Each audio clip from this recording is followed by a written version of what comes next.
Saludamos a todos los amigos que nos están viendo a través de las redes o a través de su televisor. Y le damos la bienvenida a otro programa de UC Salud. En los próximos días se va a celebrar el Día Mundial del Prematuro. Y hemos invitado para tratar sobre este tema muy interesante a la doctora Alicia de la Cruz, quien es pediatra neonatóloga. El neonatólogo es una subespecialidad en el cual tiene un entrenamiento para atender todo lo relacionado al niño, tanto lo normal como lo anormal, tanto el crecimiento y desarrollo como las patologías que se presentan desde el nacimiento hasta los 28 días. Por eso hemos invitado a la doctora Alicia de la Cruz. Bienvenida a su programa UC Salud. Buenas, ¿Cómo se siente? Muy bien, ¿y usted, doctor? ¿Todo bien? Gracias por la invitación. Saludos a todas las personas que nos siguen. De verdad, encantadísima de estar aquí hoy. Quiero que comencemos definiendo qué es un prematuro y cuáles son los cuidados generales que debe de llevar todo prematuro. Según la OMS, todo recién nacido menor de 37 semanas se clasifica como un prematuro.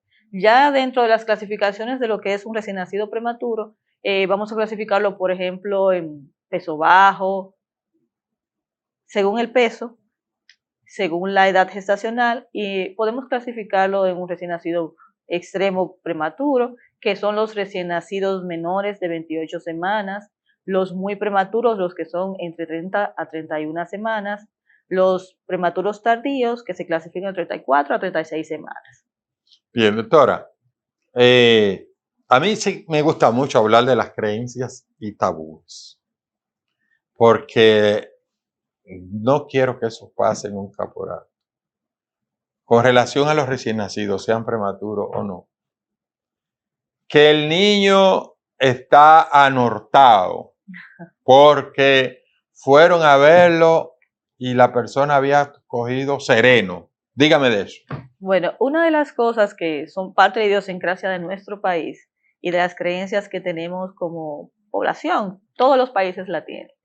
Eso es totalmente incierto. Por ejemplo, un recién nacido prematuro. ¿Cuáles son una de las cosas que pasan que es parte de su evolución, que es por su inmadurez? Es los cólicos. ¿Cómo se clasifican los cólicos?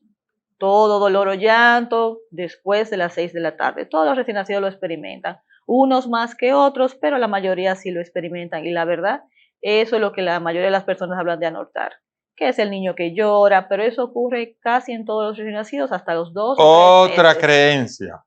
Ese niño lo que está es ajito y hay que quebrarle los cueritos. Tenía mucho que no escuchaba eso. Bueno, de yo le estoy verdad que diciendo. sí. Pero realmente es parte de lo que creemos como pueblo, pero la verdad es que no es No hay cierto. un asidero científico con eso. No, señor. Nadie se No, agita así. señor.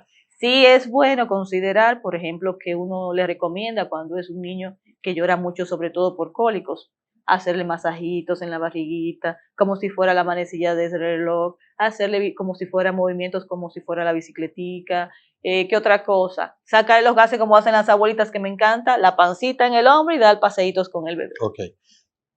Los pediatras siempre mandamos a curar el ombligo, que sea alcohol y esto y que lo otro, pero yo observo que también a veces que le echan orégano, que le echan esto, que le echan lo otro. Hay que sazonar el ombligo a los recién nacidos. No, realmente no es, no se recomienda que manipulemos el ombligo con otra cosa que no sea alcohol al 70%. Una de las cosas que nos encontramos a veces cuando hacemos la práctica en hospitales, una vez me encontré con un bebé que le habían puesto una babosa en el ombligo, dije para que cicatrizara. Nada de eso se utiliza, solamente un poquito de algodón, se enchumba de alcohol y todo alrededor 2 o 3 veces al día. ¿Qué otra recomendación yo les hago? Por ejemplo, cuando son varones, que cuando hacen pipí se le para sus cositas, entonces es mejor poner el pamper debajo del ombligo y así nos evitamos que se contamine. Perfecto.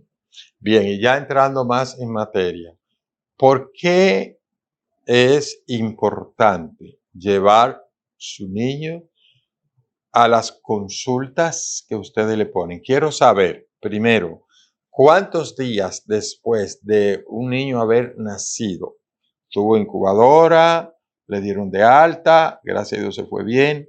¿Cuántos días después tiene que llevarlo ya a su primer chequeo y cuántos días después a su segundo chequeo?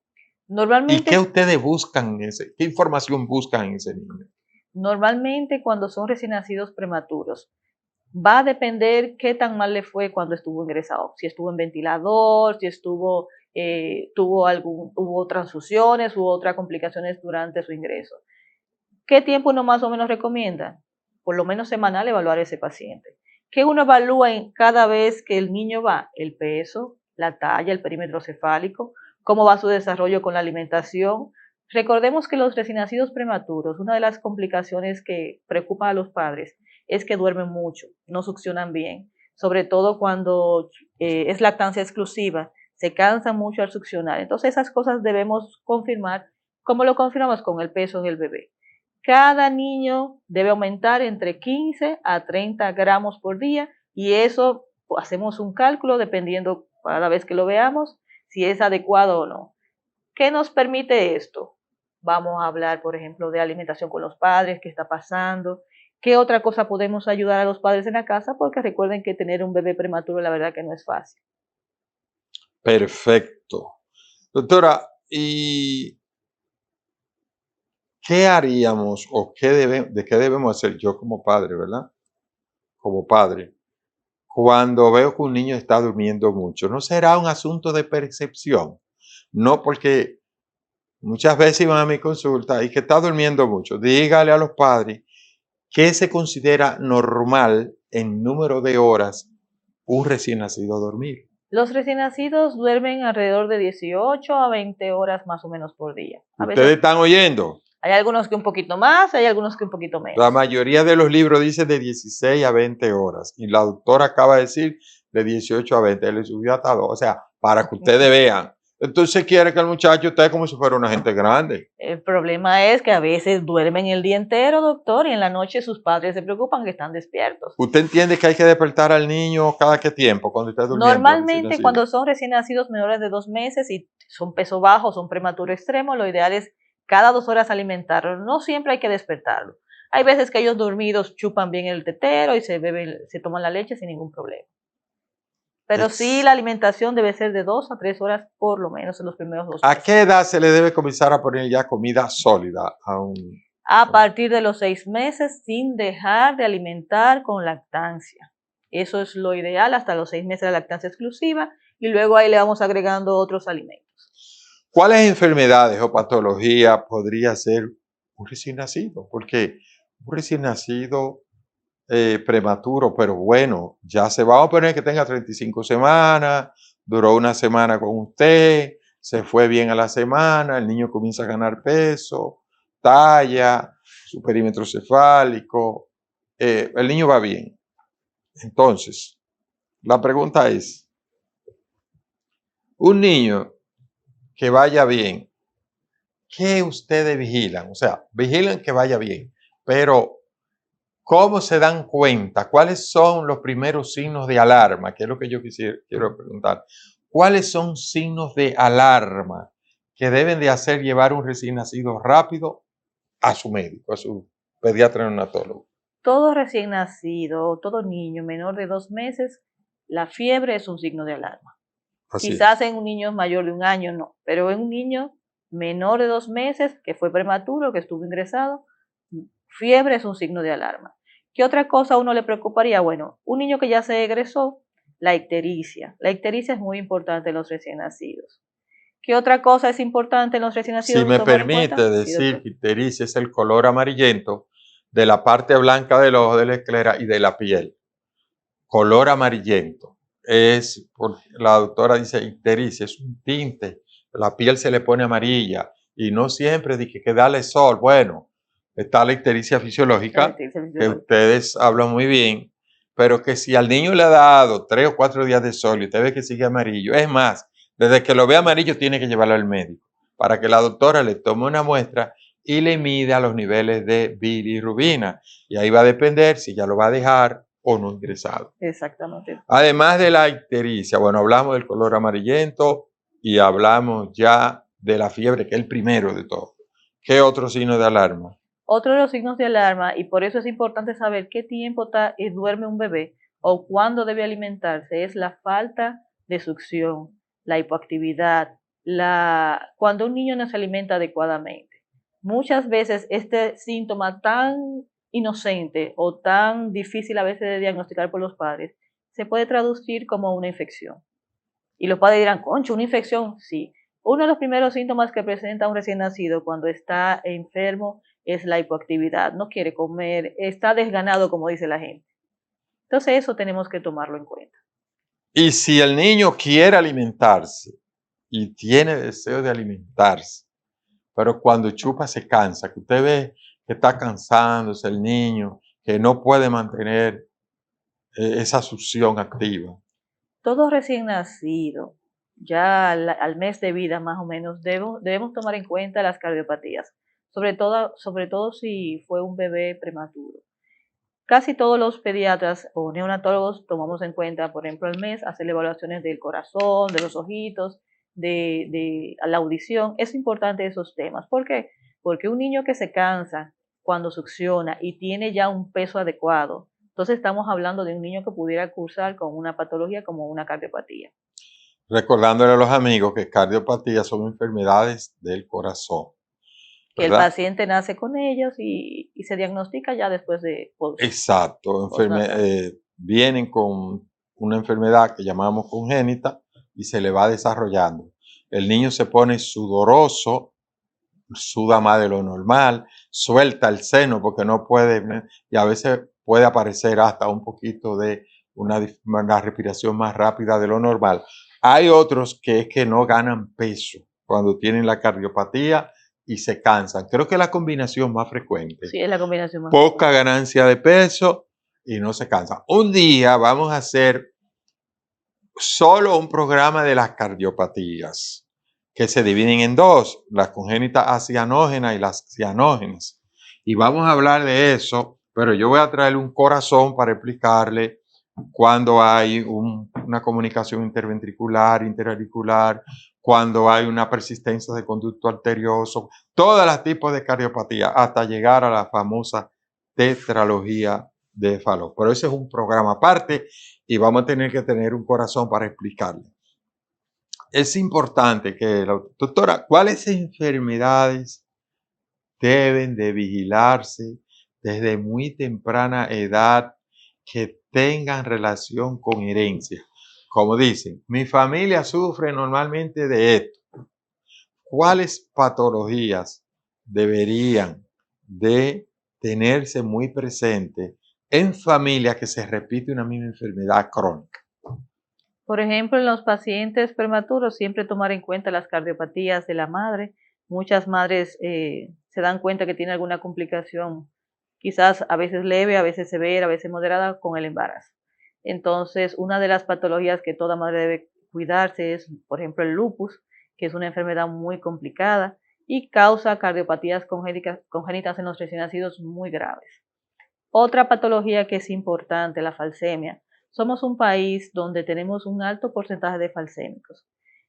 Aunque no se presentan síntomas al principio de la edad, de los meses de vida, siempre es importante tomar en cuenta si alguno de los familiares es falsémico. ¿Qué otras patologías es bueno saber? Las displasias sanguíneas, como la falsemia, ya lo mencioné, y las cardiopatías son las más frecuentes que uno debe tomar en cuenta. Y recordar también que si una madre le ha salido un BDRL positivo, en un momento tuvo una enfermedad venérea o sífilis, tener muy en cuenta que puede hacer una luz congénita, o sea, hacer una sífilis congénita. Ese niño se va a tornar, como usted sabe, anémico, puede tener el hígado y el vaso grande, entre otras cosas. También tener en cuenta cuando las madres hacen algún tipo de proceso infeccioso a temprana edad, como la rubeola, ¿verdad? Que es un rash que aparece y que aparecen adenopatías en el cuello de la madre. A veces ella cree, y yo sé que ustedes le preguntan, sí, no, pero ven acá, y tú no hiciste una enfermedad los primeros meses. Tomar en cuenta a las madres diabéticas, no quizá las primeras 2 o 3 semanas, pero siempre recordarle que si la mamá es diabética, que si el papá es diabético, si tiene un abuelo diabético, probablemente el muchachito pueda hacer diabetes o algún tipo de patología como enfermedades crónicas del sistema respiratorio. Por mencionar algunas de ellas, es muy, pero muy importante. Y entiendo que ya para el ginecólogo, no tanto para ustedes, Sí. cuando hay padres de sangre diferente, padre O positivo, madre O negativo para el segundo niño, hacerle siempre, ponerle desde que hace el primer parto, ponerle su vacuna para evitar un fenómeno que a ustedes se la ponen en China, Sí. que es la eritromatosis fetal, la incompatibilidad RH. Señores, estamos hablando con la doctora Alicia de la Cruz, médico neonatólogo. Doctor, ¿dónde usted presta su servicio, su horario? Bueno, yo estoy aquí en el Centro Médico USA, en el edificio profesional del segundo piso. De Horario, lunes a viernes, de 2 de la tarde a 5 de la tarde. teléfono. 829 para citas, 981-0864. ¿Dónde usted estudió? ¿Dónde se hizo médico? ¿Dónde se hizo pediatra? ¿Dónde se hizo neonatólogo? La gente quiere saber eso. Yo soy egresada de la Universidad Autónoma de Santo Domingo, estudié medicina allá, me gradué de pediatría en el Hospital Robert Rick Cabral y perinatología en el Hospital de la Mujer. En el hospital Manuel Emilio Perdomo, ¿no se llama? No, Ramón Evangelina, Evangelina Rodríguez. Lo cambiaron, ¿verdad? El nombre Sí, después. hace mucho. Sí, Evangelina, ustedes son las que saben. Evangelina Rodríguez Peroso, Peroso, primera la mujer primera médico dominicana. ginecostetra dominicana. Primera mujer ginecostetra dominicana. Estudió en Francia, es de por allá del este. Del este.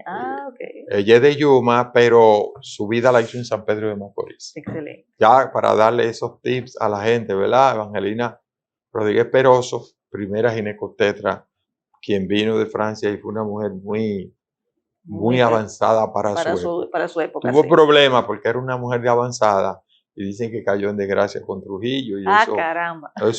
Eso la hizo es por ser mujer. Tener y por ser mujer. Ya por ser mujer, ya en esa época ser médico, la verdad. Señores, vamos a hacer una pausa y en breve retornamos.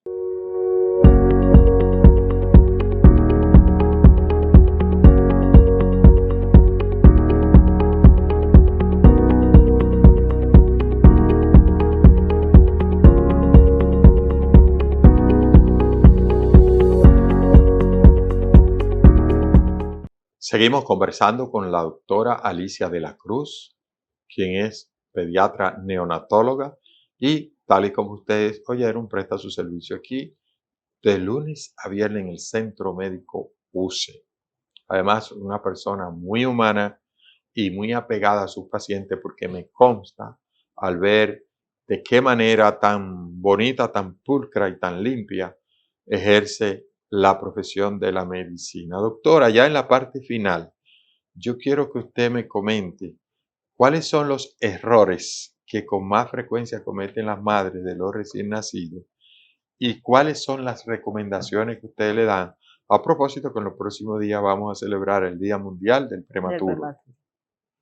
Bueno, una de las cosas que uno insiste como perinatólogo en toda madre que tuvo un recién nacido prematuro es la evaluación los primeros 1000 días de vida. Eso es muy importante. ¿Por qué? Porque en esos días vamos a ver, los primeros 1000 días son 2 años. En ese tiempo, ¿qué vamos a ver en un recién nacido prematuro? Las complicaciones que puedan presentar. Una de ellas, que es la más temida por nosotros, es la retinopatía del prematuro, que causa ceguera en los recién nacidos y la verdad tiene un manejo protocolar muy bueno. O sea, es muy difícil el recién nacido que ha sido evaluado con una retinopatía del prematuro, tratado debidamente, quede ciego. Es la verdad, es raro, pero muchas veces si no tomamos en cuenta este tipo de consideraciones, no lo llevamos. ¿Cuándo uno debe llevar un bebé a evaluar? Entre la tercera semana de vida y la cuarta semana. Es el tiempo que se debe evaluar un bebé que pueda tener retinopatía de prematuro. Otra cosa que una de las más temidas por nosotros es el retraso psicomotor. El retraso psicomotor en los niños limita la vida normal de un bebé, sobre todo cuando empiezan a caminar, cuando ya se sientan, cuando empiezan a hablar. Si no llevamos el niño por lo menos una vez al mes a que se evalúe ese tipo de situaciones, el retraso psicomotor puede ser algo que podemos diagnosticar muy tarde. Entonces, si lo diagnosticamos muy tarde, el progreso y la evolución va a ser peor. Entonces, todo niño menor de 1 año debe ver a su pediatra o su neonatólogo una vez al mes. Ya a partir de ahí se le hacen estudios, por ejemplo, al año, las evaluaciones correspondientes, y entonces ahí lo vemos cada 3 meses, cada 2 meses, dependiendo la evolución del niño. Pero muchas veces hemos visto recién nacidos que han estado ingresados por mucho tiempo en una unidad de cuidado intensivo y al año de vida todavía no se sientan. Eso no puede pasar. Esas son las cosas que todo padre debe evaluar en su bebé. ¿Y qué cosas, qué otras cosas? Por ejemplo, el habla. Normalmente los niños empiezan a hablar correctamente a partir de los 3 años, pero si vemos un niño que con 1 año no dice mamá, no dice papá, no hace, no comenta ninguna, no habla ninguna palabra, es un niño que tenemos que vigilar y es un niño que tenemos que tomar en cuenta para su evaluación. Bien, agradecemos, doctora Alicia de la Cruz. Muchísimas gracias a ustedes por haber prestado atención a este programa y recuerden que esperamos que usted se suscriba, que le dé like, que le dé a la campanita para que pueda recibir las notificaciones inmediatamente hagamos el programa. Será ese entonces. Use salud en su hogar.